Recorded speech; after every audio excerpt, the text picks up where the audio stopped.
payment assistance. It's not an easy, close in 12-day deal. It's a different deal. You're literally originating two loans, right? So how these down payment assistance programs work is you have what's called a silent second. So that 30,000 that you're getting from Hometown Heroes, or that 100,000 from Ship, that's really a second mortgage. That's really a second loan, but it is has a monthly payment of 0.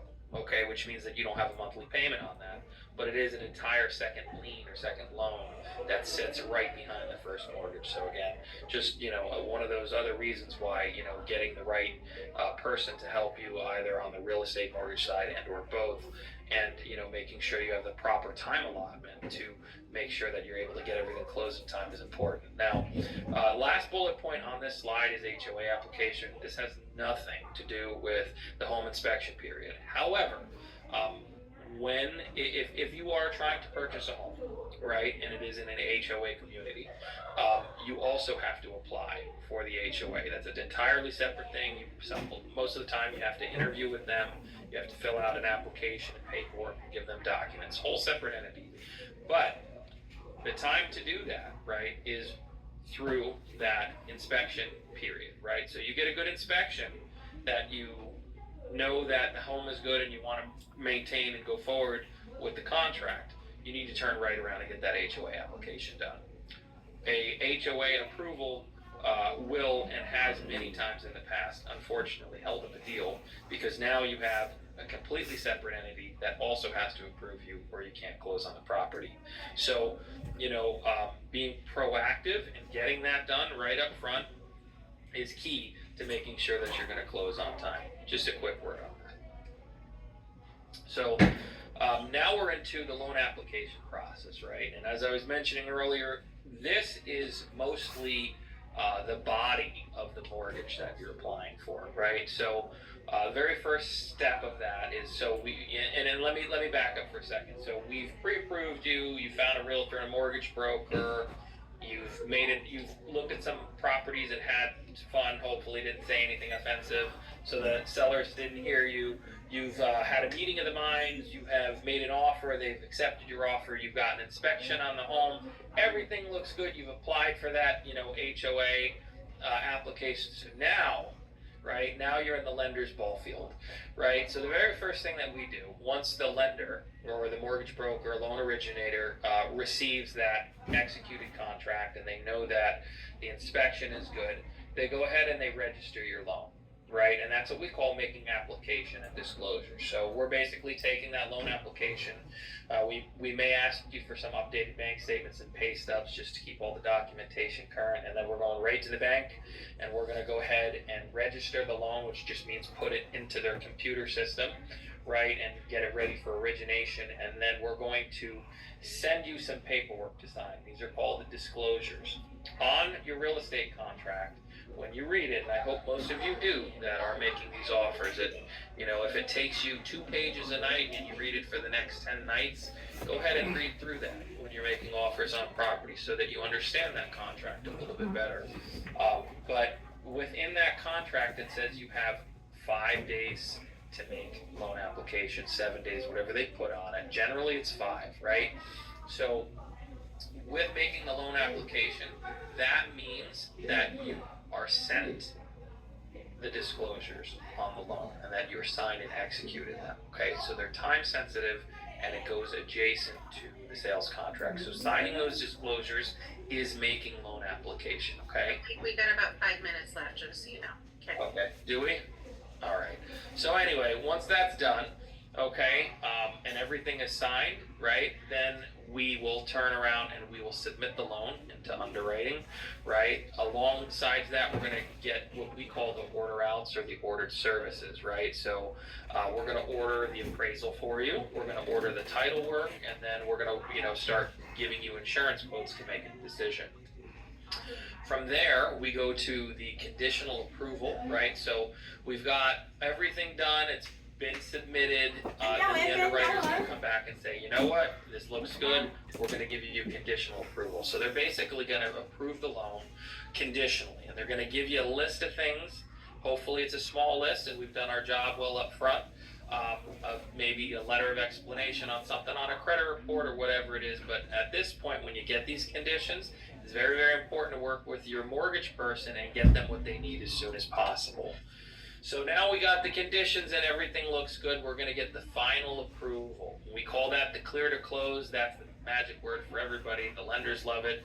That's what makes the real estate agents jump up in the air because they know that they're selling a house. Okay, so that is the final loan approval. And then after that, you get to go to closing. And there's really a day in there where the lender and the title company are fighting it out, but you don't get to see any of that. That's behind the scenes. Then we go to closing, right? Don't forget, don't buy cars, don't quit your job, don't do anything crazy during that time period. That's I correct. won't make you eat ramen noodles and tuna fish like I did, but No furniture, don't go to roofs, don't let them run your credit. You know, like, I know everybody's gonna go look at new stuff for the What house. about Don't give medical? anybody your social.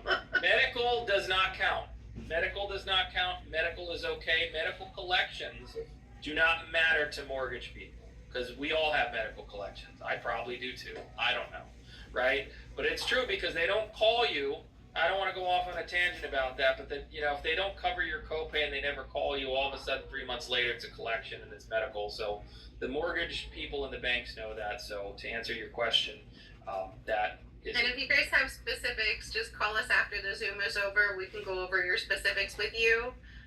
You know, and we'll be happy to take a look at it and give you some advice. For sure. So, word on appraisals briefly, here's what they are. In order to lend you money, the lenders and the banks need to know that what they're giving you money and lending you is valued at what you're purchasing the property for, right? Makes sense. If, Odessa, if you're my friend and you come to me and I'm going to give you money to buy a house, I want to know that the house that you're buying that I'm giving you money to borrow is worth what you're buying it for, right? Otherwise, the chances of you not paying for that house is, it's a good possibility. So again, the home has to appraise for the amount that you're purchasing, right? It's an absolute requirement with the lender. So what an appraisal is, it's an evaluation of the property, right? An appraiser is going to come out, they're going to inspect the property, not on the same level that the home inspector is going to inspect it, right? They're going to look at other things, though. They're going to look at your neighborhood. They're going to use comparables, right? They'll look for roof leaks, they'll look for stuff like that. So again, don't try not to pick one that has visible stains or anything like that will cause a problem if you're using financing most of the time. That's correct. So basically that's really it. And it's ordered through the mortgage person.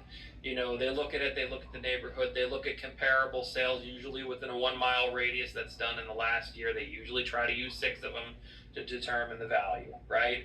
If there's any items of concern, right, that's the second time that you can negotiate with the sellers. If it doesn't appraise. And those are all possibilities because most of the contracts are as is. Right. So, but a good realtor will at least try to go back in.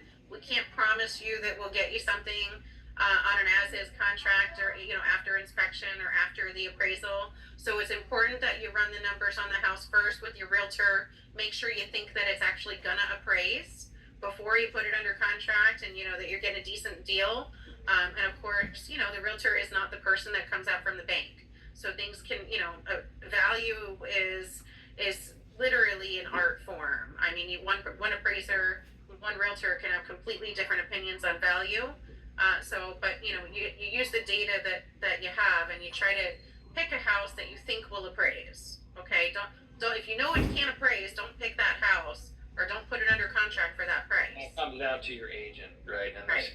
they should be able to advise you on that. So next is the final approvals, right? This is where things start getting good. We're moving along. Again, we got that final loan approval, the clear to close. Realtors are jumping up and down, so are you. Congratulations, right? Let's go. You got your HOA approval, amazing. That's the second kind of final approval that you need to get. And then if you're using, a third party like a down payment assistance or, anything of that nature, you're going to obviously have that approval as well. So, it takes all of these things coming together to make the magic happen. Finally, closing day, right? So the closing is done at the title company, right? We got all the final approvals. They're all sent to the title company. The lender, or the bank, and the title company are going to go ahead and do what's called balancing out the closing disclosure. They're going to balance out the fees, the property tax proration, I'm not going to bore you with all of that stuff, but they balance the final numbers, they get you your numbers. You and the sellers are both going to sign. So you're going to have usually your sellers that are going to sign first, right? And they're going to have a packet about this thick, and then you're going to have your packet to sign as a first-time home buyer, which is going to be about that thick. So make sure you take some Advil. You're going to get some hand cramps. You're going to sign more documents in that 1 hour than you've ever thought you were going to sign in your life. But it's going to be a good thing because you're walking away with the keys to a brand new home. And that's pretty much concludes, what the home buying process is. I hope. There was a question in the chat. I'm just gonna answer on it. Yeah, So please. if you got $100,000 as down payment assistance, would that raise your purchase price? The $100,000, if you could qualify for mortgage, does it increase your buying power? Yeah, it does. So that's actually a good question. That's exactly what you're doing. You're gonna find out what you can approve for by yourself. When you get pre-approved. Mike can pre-approve you. He can say, look, I've got this program, that program, where we can just buy right now without any down payment assistance, so you know where you're at. And then we can say, oh, but in addition to that, we can pull in this money, and this money, which can then raise your buying power. Right. So that means that you can buy a bigger, better home, for the extra money, assuming that you pick one that qualifies. So you gotta pick one that, that's in pretty decent shape. Don't pick that one with the boards on the windows, even though it looks like it could be some fun. That'll be the second house, not the first one. Sure. Any other questions that we have that we can answer? Feel free to just unmute yourselves. You can ask. You can type. Or you can type it in. Yep. So. Good. Would we be able to come to you guys if we wanted to? Yes, and as of to point out on the screen here, okay. I just want to say this first and foremost. If you're with one of our agents already, you're going to stay with one of our agents, right? We're the broker. We're here to guide them as well. We're here to guide them. However, if you don't have an agent, or you're not happy with your agent, or they're not experienced, feel free. My information, Linda's information, is on the board. Yeah, take a picture with your cell phone so you don't have to write it down. Just take your phone and take a screenshot. Yeah, and just give us a call. We're here for you. So we both have teams in real estate and mortgage, and we're a decent sized company. We cover the whole area. So and we're here to guide you. So. And you'll be able to get us pre-qualified if somebody wanted to get pre. Yeah, we love to do that. Rhonda asked, how much savings do you have? How much savings do you have to get the assistance? That's a wonderful question, Rhonda. Thank you. Shout out to you for asking that. It depends on the program. Some of these programs will say you can use them, plus you can use seller concessions. So sometimes you can come out of pocket as little to zero as possible if you have a realtor that can get you seller concessions, and you can combine them with the down payment assistance. Most of the time, and some of the larger programs like the Palm Beach County SHIP grant, they do want to see that you're responsible for at least 3.5% or that dollar equivalent in closing costs that you have to come up with. But it really just depends on the program. So we have multiple programs available. There are 100% programs where we combine two loans together to make the 100%. And then there, like Mike said, a seller concession is where you negotiate as part of the contract. We want the seller to pay our closing costs. Right. So a lot of them will say, okay, well, you can get up to 3% from the seller to pay towards your closing costs. Some programs might even offer some more depending on what you're doing. So there's a lot of creative ways to get it done. The most important thing is we have to know what we have in our hand first to start with, and then we can guide you from there, because every story is different. I have a question. My question is, why is it such a difference between buying a house east of 95 versus buying a house west of 95? Good question. Yeah, so east to 95, our weather is directly related to our coast here. Every area has got different weather, and our weather, we all seen it on TV before. Unless you're new to Florida, even if you're new to Florida, you've probably seen those big hurricanes coming through. So, yeah. So there's a couple lines that they've drawn over the year. East of 95 is one of those lines. So they take that line down 95, and east of 95 tends to be a higher rate for insurance, and that's because it's closer to the coast. And then also, as Florida was built over the years, and as people settled here, they followed the railroad and they followed the coast down. So those homes out east tend to be older. And so when you have older homes, then, the insurance is higher for that too. So, and plus on top of that, your maintenance might be higher for just general maintenance, because things tend to, everything has an age value. So, over so many years, you might have to, for instance, people have seen a lot about the condos right now. There was a condo building down on Surfside that unfortunately was not properly maintained and crumbled and crashed down. So stuff like that, the lack of maintenance over many years rots the rebar inside the concrete, and then things can crumble. So that's important for you guys to understand. So that's when these banks are looking at these homes and they look for a crack and they go, I don't like that crack. That's why. That's why people that's the wrong lender. Use a different lender. Well, you gotta understand a lot of those lenders are there trying to protect you and their investment, because they're lending on the house. So, when you see a crack, you do have to think about the crack. What's behind the crack, and how long's the crack been there? What kind of damage is behind the wall that I can't see? So that's the kind of stuff that comes, with experience and just, as you own property over a long time. When you have a house, you have to maintain it. Every so often you got to paint it and you got to seal the cracks. And, when you guys all buy your first house, it's going to be fun and beautiful. Don't forget about the maintenance that goes into it. Something so simple. Put some, sealant in the crack and put some paint over it so your house lasts. So, but that's one of the reasons why the insurance is much higher. And then somebody else asked how much savings for a closing and a closing fee would be for a house with $150,000. About $5,300 at the 3.5% mark if you're using a down payment assistance. If you're not, that would be what your down payment would be, and then your closing costs generally run between $15,000 and $20,000, just depending on what time of year it is and what type of property you're purchasing. And then Diane asked, do you have to pay a brokerage fee? That's a really good question, especially with all the new rules and everything.